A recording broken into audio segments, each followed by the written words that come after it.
reach advantage of 5 inches to Volkov's 8-inch wingspan, opposed to Tai Tuivasa's 75. So, look, immediately you're going to look at this matchup and think, you're tall, you're small.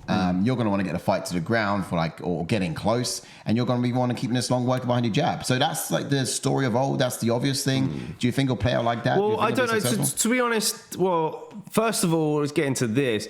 Tuivasa's coming off of 2 back-to-back losses against guys who are in the top end of the division. So he's tested himself against those guys. Yep. And I felt he done quite a good job against Cyril Gane. All right?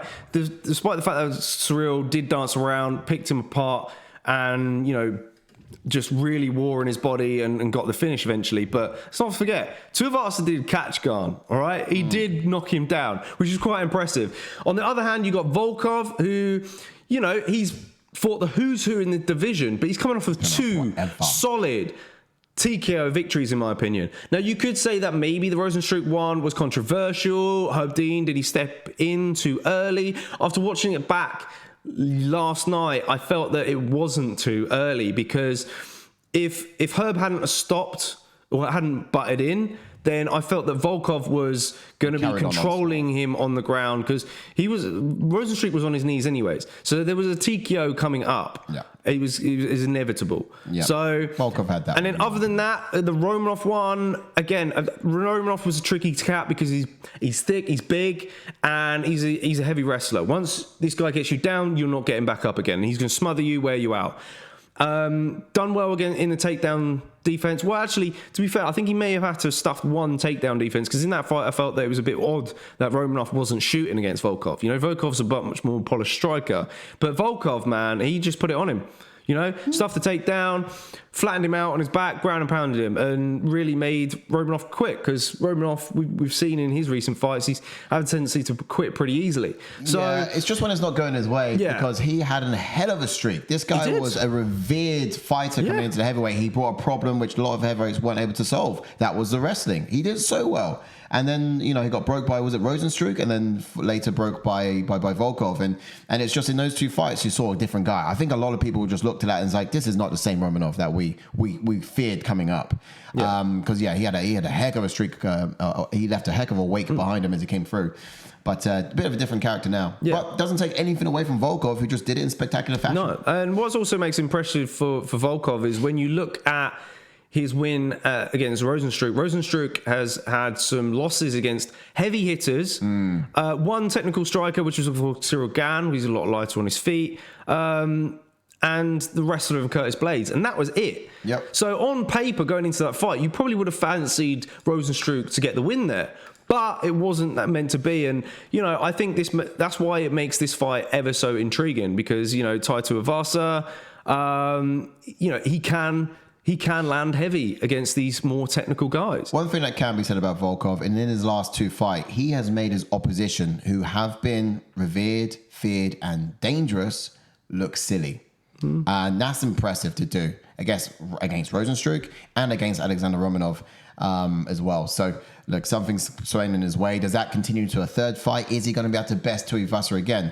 Talking about this particular fight, one thing I think that would be silly not to utilize is the blueprint that Gane set out against Tuivasa. Yes. Teep kicks. Yes. However, teep kicks all day for Volkov. However, what's different to the 2 there is, of course, the movement of Cyril Gane. Volkov's not quite got that movement there. And that, for me, makes me think that perhaps maybe if Tai Tuivasa was able to get on the inside, that he could very well land heavy and put Volkov away. Yeah, it gets a bit more exciting when you look at it that way as well. Whilst Volkov has the weapon of Tai Tuivasa's demise, Tai Tuivasa has the ability to catch Volkov when he's looking his best as well, because he like I said, he caught Gane, and Volkov moves a lot less. Yes. So, and not only that, you've got a home advantage for Tai Tuivasa as well.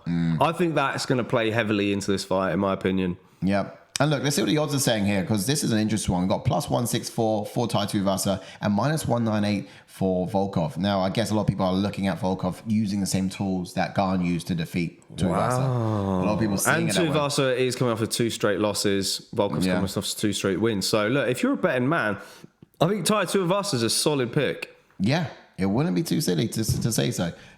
You can catch him.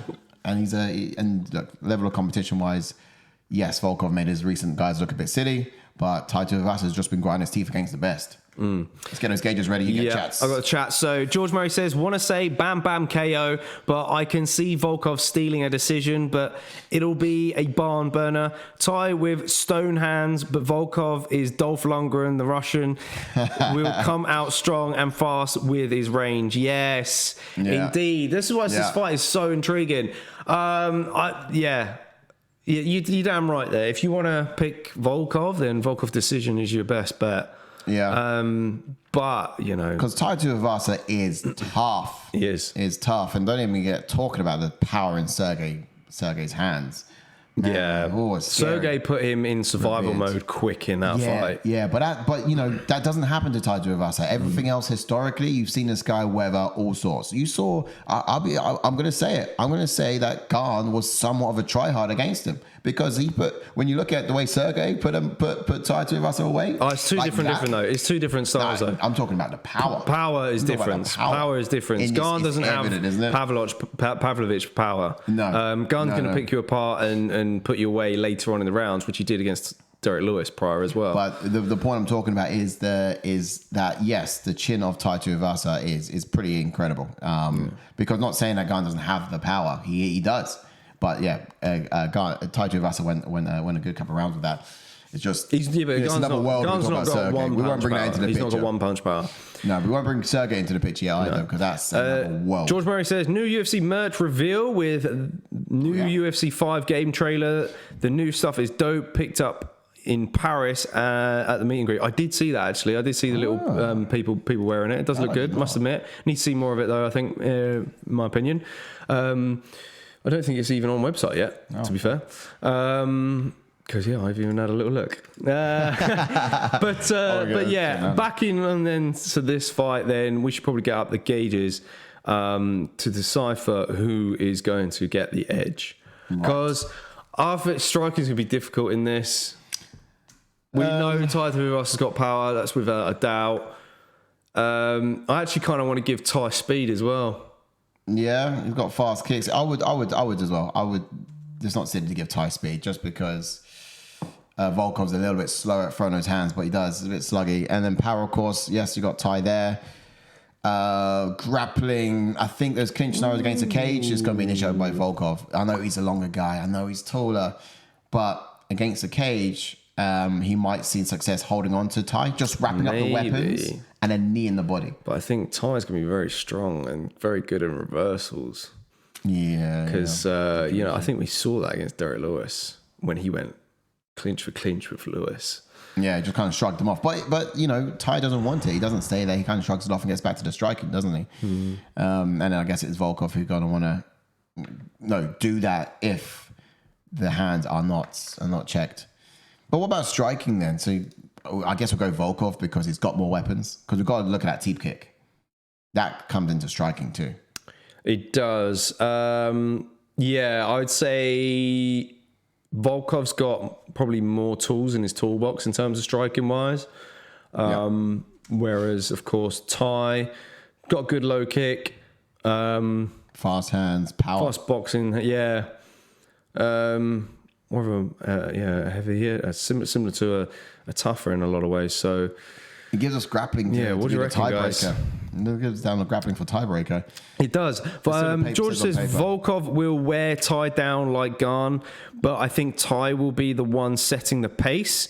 In my mind, he's a big boy, but his gas tank has gotten so much better in recent fights. Yeah, true. I mean, looking at the submissions, so Volkov's got 3 wins by submission and 3 losses by submission, whereas I don't think Tai's got a single submission on his resume. Accuracy for Volkov is at 70%, and of course his defense is up there and his averages is higher too. So I guess on paper, I love doing it on paper because then I can just wash my hands of the decision. It does suggest Volkov. And that's what we'll let that sit. Not only that, that's not to add, I think Volkov did really well against Marcin Tybura fighting off the takedowns. And that kind of impressed me in that one because I thought Tybura was going to beat him in that, which is quite frustrating.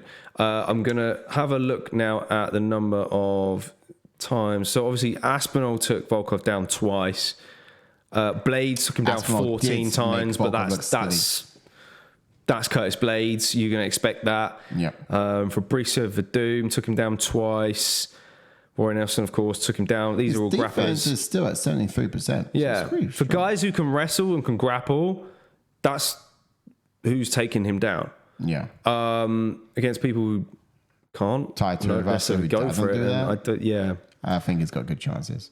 Yeah. Well, look, that sells it for us, and I think we're looking at the gauges as such. What's your thoughts, JK? Would you still sit in the blue corner, looking at how confidently that sides, or would you still go for Tai Tuivasa? Like I said, home advantage for Tai Tuivasa. I think he's going to get the knockout on this. Somebody's got a feeling. Yeah. You know. There's always an X factor as well that you can't quite. I know, and Volkov could very well surprise me in this, and he's been making people look silly lately, hasn't he? Yeah. But yeah, look, I myself as well. I do think that I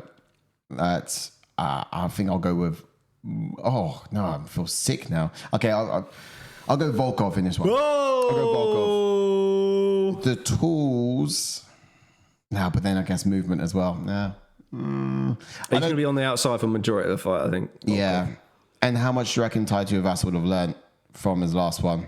He's going to have the durability too. I mean, look, I don't think you can learn too much in that Pavlovich fight. I think Tuivasa weathers Volkov's attempts to kick the gut, go to the body, and he does it just enough to find his opportunity to get it to his chin.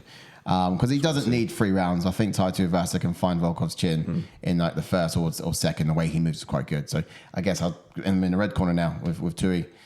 It's tough. It's tough. All right, on to the next one. Yeah, that's it.